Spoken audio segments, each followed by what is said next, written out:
আবু হুরায়রা বলতেছেন, আমি আমার নবীর জবান থেকে শুনেছি, যদি কোনো মানুষ 3 দিন 3 রাত কথা না বলে এরপরে যিনি প্রথমে গিয়ে কথা বলবে সে ব্যক্তি প্রথমে জান্নাতে যাবে।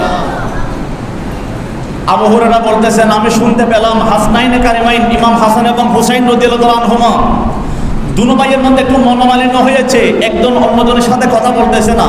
তখন আবু হুরায়রা ইমাম হুসাইনের দরবার আসলেন, বললেন, আই ইমাম হুসাইন, যে আমি শুনেছি আপনার বড় ভাই হাসানের সাথে আপনার মনোমালিন্য সৃষ্টি হয়েছে, আপনি কথা বলতেছেন না।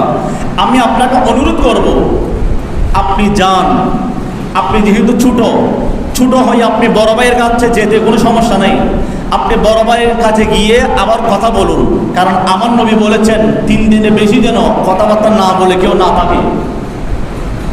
তখন ইমাম হুসাইন রাদিয়াল্লাহু তাআলা বললেন, আমি আমার নবীর ঘোষণাকে কেন্দ্র করে আমার নবীর জবান থেকে একটি কথা শুনেছি বিদায় আমি ইমাম হাসানের কাছে যাচ্ছি না। বললেন, কি কথা? ইমাম হুসাইন বলতেছেন, আমার নবী আমার নানাজান ঘোষণা দিয়েছেন 2 জনের মধ্যে যদি 3 দিন 3 রাতের বেশি কথা না হয়, তখন প্রথমে যিনি গিয়ে কথা বলবেন তিনি প্রথমে জান্নাতে যাবে। আর আমি ইমাম হাসানের কাছে গিয়ে কখনো আগে কথা বলবো না, কারণ আমি ছোট ভাই চাই না আমি আমার বড় ভাইয়ের আগে জান্নাতে যাই।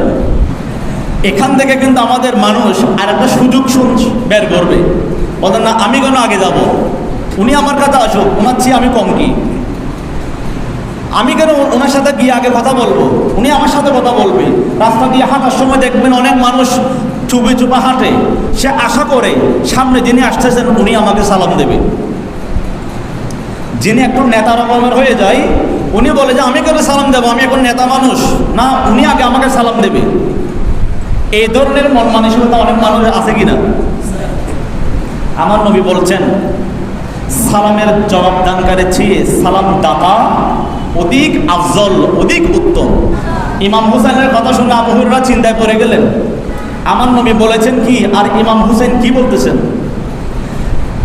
এবার আবু হুরায়রা ইমাম হাসানের দরবারে গেলেন, বললেন, হুজুর আমি শুনেছি আপনার ছোট ভাইয়ের সাথে আপনি কথা বলতেছেন না, আপনি যান, কারণ আপনার নানাজানের ফরমান 3 দিনের বেশি কথা না বললে গুনাহগার হবে, আপনি গিয়ে কথা বলুন।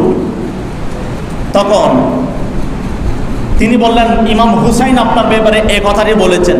ইমাম হাসান বলতেছেন, ইমাম হুসাইনকে আমার কাছে আসতে হবে না, বরং আমি বড় ভাই, আমি নিজে গিয়ে ইমাম হুসাইনের সাথে কথা বলবো। সুবহানাল্লাহ। এখান থেকে দুজনের কথা বাস্তবায়ন হয়ে গেল। হুসাইন বলতেছেন, আমি চাই না আমার বড় ভাইয়ের আগে আমি জান্নাতে যাই, কারণ নবী বলেছেন যিনি আগে কথা শুরু করবে তিনি আগে জান্নাতে যাবে। উনি বললেন আমার বড় ভাই আগে যাক, এটা আমি চাই। ইমাম হাসান বলতেছেন, উনি যখন এ কথা বলেছেন আমি আগে যাব, কারণ স্বাভাবিকভাবে দুজন জান্নাতের যুবকদের সর্দার খেয়ে আগে প্রবেশ করবে, আমার নবী ইশারা করে দিয়েছেন বড়টা আগে যাবে, সেই জন্য তিনি আগে কথা শুরু করেছেন। সুবহানাল্লাহ। এখান থেকে শিক্ষা,